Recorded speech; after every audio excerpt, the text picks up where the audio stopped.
पीले दांत वाली बहू। रंजना कभी ब्रश नहीं करती थी। उसे कितनी बार उसके माँ बाप ने डांटा, लेकिन उसका कोई असर उस पर होता ही नहीं था, जिस कारण से उसके दांत पीले पीले हो जाते हैं। शादी के बाद अरे बहू, वैसे तो तुझ में कोई कमी नहीं है, पर तेरे दांत इतने पीले कैसे हैं बेटा? कैसे मतलब? कोई सर्जरी थोड़ी ना कराई है। वो तो क्या नाम, मैं ब्रश नहीं करती थी तो पीले हो गए। अब क्या करूं? आप कहें तो लाल करवा लूं या फिर काले? यार ये क्या है, क्यों माँ से लड़ रही हो? लड़ रही हूँ? अरे मैं लड़ रही हूँ या ये बोल रही है कि दांत पीले हैं, पीले। अरे तपस्या थोड़ी ना की है इन्हें पीले करने के लिए। बकायदा ब्रश नहीं किया है 20 साल तक, तब जाकर। छी, कैसी बात कर रही हो? ये उस वक्त तो पीले नहीं थे जब हम लोग तुम्हें देखने आए थे। अरे तब साफ करवा लिया होगा डेंटिस्ट के पास जाकर। अब देखो कैसे पीले पीले लग रहे हैं। रंजना सास की तरफ गुस्से से देखती है। फिर शुरू हो गई पीले पीले पीले। अरे पीले तो तब भी थे जब मेरे हाथ का रसगुल्ला उड़ा उड़ा कर खा रही थी और बोल रही थी, लड़की नहीं गुणों का खजाना दे रहे भाई साहब आप। खैर, अब वो लोग करते भी तो क्या करते, पीले दांत वाली बहू पल्ले पड़ी थी तो झेलना तो था ही। एक दिन कीर्तन में रंजना गाना गा रही थी। अरे कमला बहन, माँ का द्वार है, यहाँ तो सब शुद्ध होकर आते हैं, फिर अपनी बहू को ब्रश भी नहीं करवाती तुम। दूर से पीले पीले दांत भक्ति में बाधा उत्पन्न कर रहे हैं। और कोई 2 साल के बच्चे थोड़ी ना लेकर आई हूँ मैं बहू बनाकर। अच्छी खासी लड़की है, अरे कैसे करवाऊं ब्रश? ये तो उसे खुद करना चाहिए ना। अब माँ बाप तो इसके जैसे तैसे निपटा दिए, ये नहीं सोचा कि सास कैसे संभालेगी। सास बहू को लेकर घर आ जाती है, लेकिन सोच लेती है कि अब इसे लेकर कहीं नहीं जाएगी। अगले रोज बहू कहती है, अरे क्या हो गया, मंदिर नहीं जाना क्या? कीर्तन का वक्त हो रहा है। मेरी मधुर वाणी से कान्हा जी जागते हैं और सोते हैं। आप तो जानती है ना उनकी भक्ति में कितना मन लगता है मेरा। वो क्या है ना, तबीयत ठीक नहीं लग रही है मेरी, आराम करूंगी मैं। तबीयत ठीक नहीं लग रही? अभी तो मिथुन के गाने पर नाच रही थी आप, और अब बोल रही है कि तबीयत ठीक नहीं लग रही।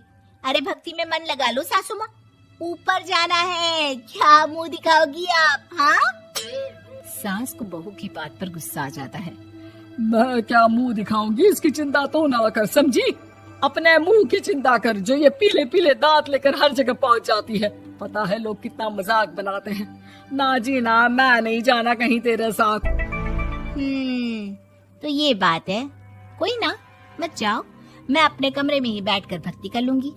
ऊपर वाला दांत थोड़ी ना देखता है, मन देखता है, भावना देखता है। और अरे बस बस, तू सब कुछ दिखा, बस ये सफेद चमकदार दांत ना दिखाना किसी को, है? जा यहाँ से। बहू को सास की बात का कोई फर्क नहीं पड़ता, वो तो जैसी थी वैसी ही रह जाती है। सुबह नहाकर किचन में खाना बनाना, फिर खाना खाना, कीर्तन भजन करना और सो जाना। एक दिन, माँ जी मैं सहेली के घर जा रही हूँ, शाम को लेट आऊंगी। हाँ, तो जाना, मैंने कौन सा तेरी आरती करनी है घर पर बैठकर। रंजना सहेली के घर जाती है, जहाँ वो पार्टी में जाने की तैयारी कर रही होती है। अरे शिखा, कहाँ जाने की तैयारी कर रही है? मैं गलत वक्त पर आ गई क्या? अरे नहीं यार, उल्टा सही वक्त पर आ गया। मैंने ये साड़ी और ज्वेलरी निकाली है यार, शाम को इनके ऑफिस की एक पार्टी में जाना है। बताना कैसा लग रहा है ये सब? नहीं यार, इस ड्रेस के साथ तो वो वाली ज्वेलरी अच्छी लगेगी। हाँ सही बोल रही है, मैंने ध्यान ही नहीं दिया। वैसे तो हमेशा से मस्त फैशन सेंस रखती है। तो बड़ा जाती होगी ना पति के साथ पार्टी में। रंजना कुछ नहीं बोलती, बस सोचती है कि यार काश ये बात सही हो जाती। पर मैं क्यों नहीं जाती पार्टी में? क्या इन लोगों की कोई पार्टी होती नहीं होगी? रंजना घर आती है और रात में पति से सवाल करती है, एक बात बताइए, आप मुझे किसी पार्टी में क्यों नहीं ले जाते? क्या आपकी यहाँ ऑफिस में पार्टी नहीं होती? पति बेचारा क्या कहता कि दांत पीले हैं तुम्हारे इसलिए। अरे कोई पार्टी होती नहीं हम लोगों के ऑफिस में, तो कहाँ से लेकर जाऊं? और मार्केट, मॉल, कहीं वीकेंड घूमना, कहीं तो।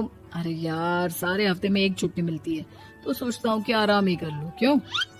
रंजना मन मार के रह जाती है।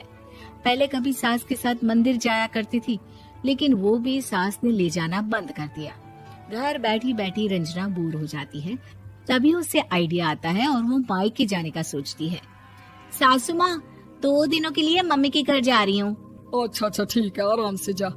और हाँ, माँ से कुछ अच्छी आदत सीख कर आना कि कैसे शरीर के हर भाग की तरह दांतों की सफाई भी जरूरी होती है, समझी?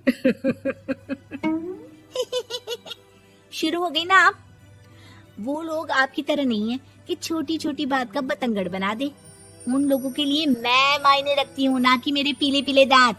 रंजना माँ को बिना बताए उन लोगों को सरप्राइज देती है, लेकिन जैसे ही वो दरवाजे पर पहुंचती है, अंदर देखती है कि घर वाले कहीं जा रहे होते हैं।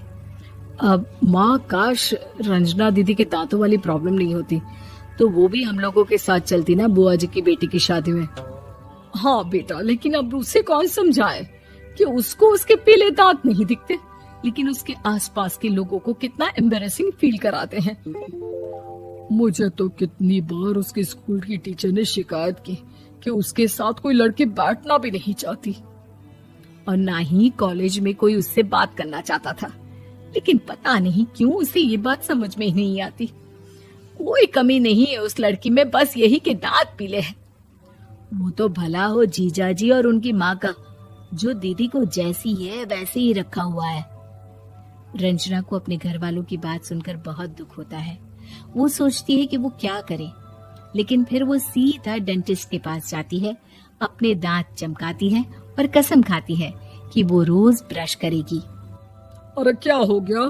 तुम तो 2 दिनों के लिए गई थी ना, पर कोई ना, अच्छा है, चलो आ गई तो। रंजना सास के सामने आकर खड़ी हो जाती है और पूरी स्माइल करती है, उसके चमकदार दांतों को दिखाती हुई। हैं? चले मंदिर? माँ, मुझे माफ कर दीजिए, मैंने आप लोगों को बहुत एम्बैरेसिंग फील करवाया।